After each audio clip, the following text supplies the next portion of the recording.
Et permettez-moi avant tout de vous souhaiter mes meilleurs vœux de bonheur. C'est à l'espace culturel de Rombas que s'est déroulée mardi soir la première cérémonie des vœux de l'année.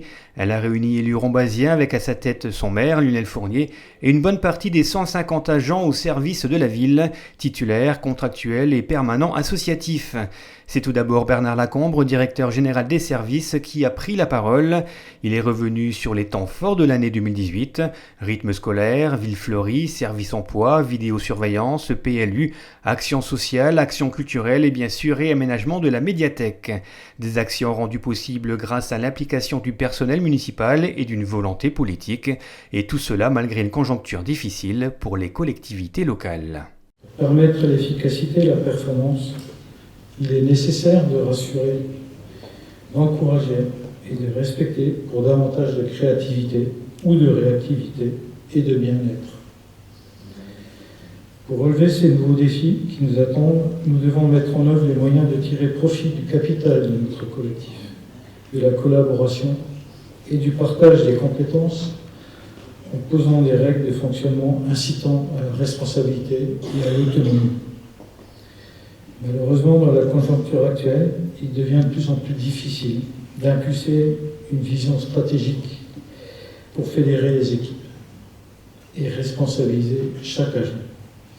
Les services publics offerts à Rombas sont en grande partie pensés et réfléchis en fonction des besoins des usagers, et de plus en plus dans l'objectif d'optimiser et d'améliorer le service rendu, d'où la réactivité obligatoire des services publics. Lionel Fournier a ensuite tenu à souhaiter ses vœux à l'ensemble des personnes présentes, des vœux de santé, de sérénité et surtout de clarté dans une année d'incertitude qui s'annonce avec la refonte du statut de la fonction publique, la réforme des retraites, les réformes des lois fiscales comme la taxe d'habitation ou les taxes des finances locales. Incertitude pour les collectivités locales, mais qui va déteindre sur les agents des services publics, puisque effectivement les décisions qui seront prises, elles seront et elles impacteront la vie de nos agents. Et pour l'instant, on n'a aucune précision. Et moi, j'espère fortement que les corps intermédiaires, donc les syndicats, les associations représentatives d'élus, l'Association des maires de France, l'Association des départements de France, l'Association des régions de France, soient consultés à la fois pour la cohésion des territoires, c'est-à-dire sur le problème d'aménagement, mais aussi sur les problèmes du statut des agents, parce que, effectivement, les décisions qui sont prises au niveau gouvernemental, par le président de la République, le Premier ministre et son gouvernement, impactent les collectivités locales au niveau des finances. Et malgré la baisse des dotations de l'État pour les collectivités locales et la baisse des dépenses publiques en ligne de mire, Lionel Fournier a tenu à souligner le dynamisme de la ville en matière d'éducation, de culture, de sécurité ou d'aménagement du territoire, un dynamisme de plus en plus difficile à mettre en œuvre.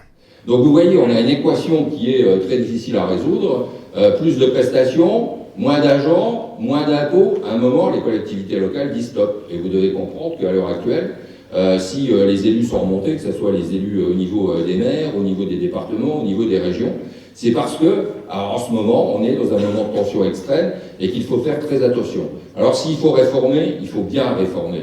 Mais il ne faut pas réformer trop vite, parce que si on va trop vite, on risque effectivement de perturber le bateau, qui peut être en vitesse de croisière dans les investissements, mais qui peut ralentir.